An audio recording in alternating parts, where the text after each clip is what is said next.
આડે દિવસે આપનો ફોન રણકે છે અને સામેથી સુમધુર અવાજમાં કહેવામાં આવે છે કે મેડમ સર તમને ફ્રીમાં ક્રેડિટ કાર્ડ આપવામાં આવે છે, એ પણ લાઈફ ટાઈમ.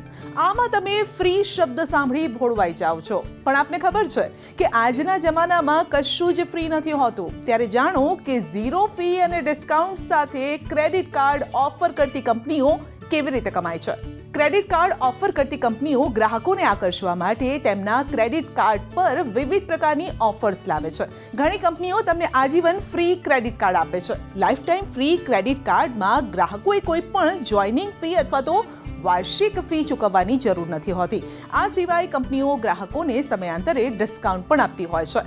ક્રેડિટ કાર્ડની બાકી રકમ સામાન્ય રીતે 40 થી 50 દિવસ પછી ચૂકવવી પડે છે અને આ રીતે ગ્રાહકોને 40 થી 50 દિવસનો વ્યાજ મુક્ત સમયગાળો મળી જાય છે.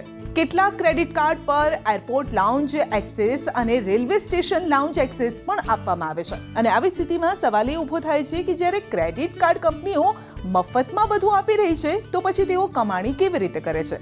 ચાલો જાણીએ કે કંપનીઓ આ બધા ખર્ચાઓ કેવી રીતે ભરપાઈ કરે છે અને બિઝનેસ મોડેલ શું છે. ક્રેડિટ કાર્ડ કંપનીઓ તેમના મોટાભાગના નાણાં 3 વસ્તુઓમાંથી બનાવે છે: વ્યાજ, કાર્ડ ધારકોને વસૂલવામાં આવતી ફી અને ક્રેડિટ કાર્ડ સ્વીકારતા વ્યવસાયો દ્વારા ચૂકવવામાં આવતી ટ્રાન્ઝેક્શન ફી. વ્યાજ અને દંડથી મોટી કમાણી. જી હા, ઘણા વપરાશકર્તાઓ નિયત તારીખ સુધી તેમના ક્રેડિટ કાર્ડ બિલ ચૂકવવામાં સક્ષમ નથી હોતા અને જેના કારણે તેમના પર વ્યાજ અને દંડ લાદવામાં આવે છે. અને આ સિવાય કંપનીઓ EMI પર શોપિંગ કરવા માટે ગ્રાહકો પાસેથી રૂપિયા વસૂલે છે. રોકડ એડવાન્સ ફી. જ્યારે ગ્રાહકો ATMમાંથી રોકડ મેળવવા માટે તેમના ક્રેડિટ કાર્ડનો ઉપયોગ કરે છે ત્યારે ઇશ્યુઅર્સ આ ફી વસૂલ કરે છે અને ફીની રેન્જ 2 થી 5% સુધીની હોય છે. Balance transfer fee. જ્યારે તમે નીચા વ્યાજ દર મેળવવા માટે એક ક્રેડિટ કાર્ડથી બીજા ક્રેડિટ કાર્ડમાં દેવું ટ્રાન્સફર કરો છો ત્યારે તમારી પાસેથી સામાન્ય રીતે ટ્રાન્સફર કરેલી રકમના 3 થી 5% વ્યાજ લેવામાં આવે છે અને કેટલાક આ ફી વસૂલતા પણ નથી અથવા તો ચોક્કસ સમયગાળા માટે તેને માફ પણ કરવામાં આવે છે. વાર્ષિક ફી અને અન્ય ફી.